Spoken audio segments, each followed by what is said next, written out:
I met the Brighton-based author behind Beau Bête, a book that tells the love story of a French Maquis resistance fighter and a British Royal Marine commando, but also reveals the true events that surround the unclear race between Britain, America, and Russia to secure Nazi technology and to capture German scientists. If you want to know more, visit the website 30au.co.uk, or you can find the book on Amazon.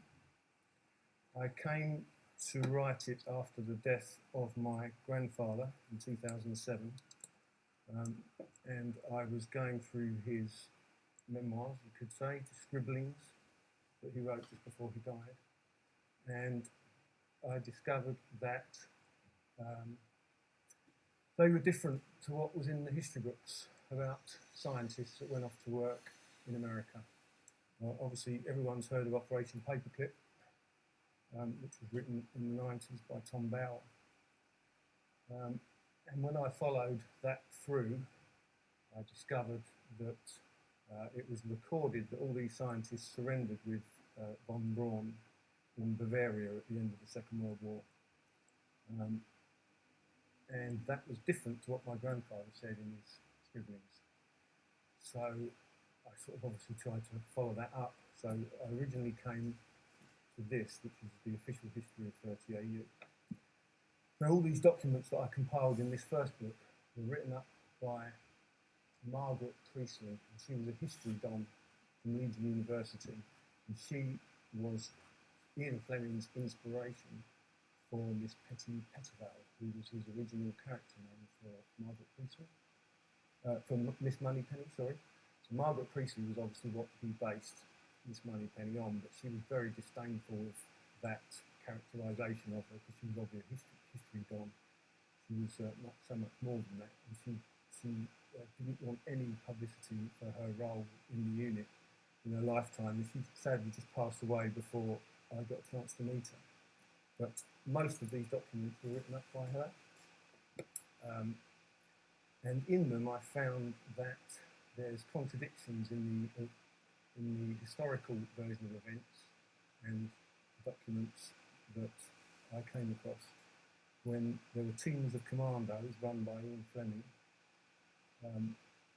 who were snatching scientists from their family homes, from the factories where they worked, without their families. They were just snatching the scientists.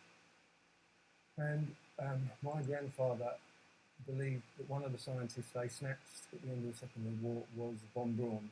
The unit that Ian Fleming set up was a top secret unit that they denied the existence, and even 50 years after the war it was all completely top secret.